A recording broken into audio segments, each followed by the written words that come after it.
Assalomu alaykum qadrdonlar. Xudo xolasa sizlarga zo'r chiroyli holatda chiroyli kottej topib qo'yganman.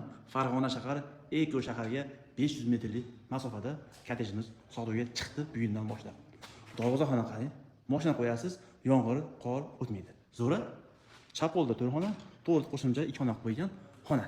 Uyga bir marta ma'lumot beramiz. Qani ketdik. Xo'p, bismillahirrohmanirrohim deb sekin kiramiz.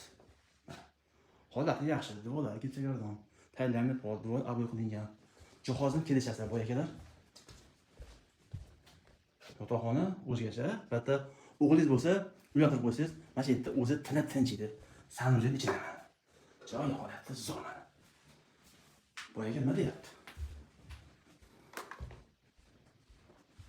Uyimiz g'ishlik, devor aboy qilingan, kamyor bor.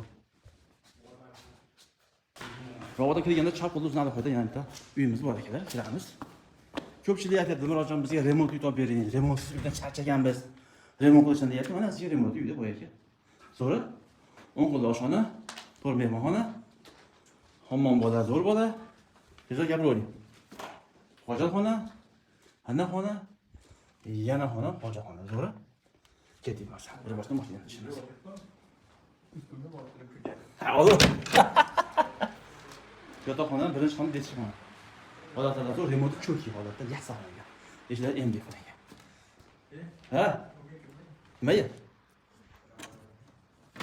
Odam yo'qda. Mehmonxona. Holatda zo'r xudo stol-stullar, sambuferlar, televizorlar bor. O'zining studiya informatik ottagina oshxonasi bor. Oshxonasi ideal holatda ekan. Bitta yo'lagimiz bor ekan.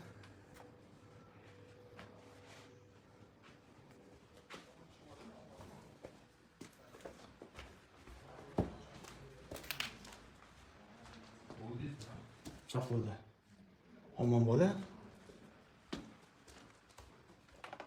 yana xona, hojatxonasi ichida sabat garderob ekan. Hop, garderob.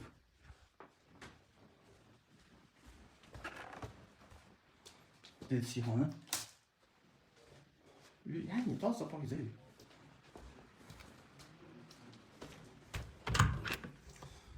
Sanuzil. Hop, akalar, endi bir zonasi mana xudo xolasa kirasiz.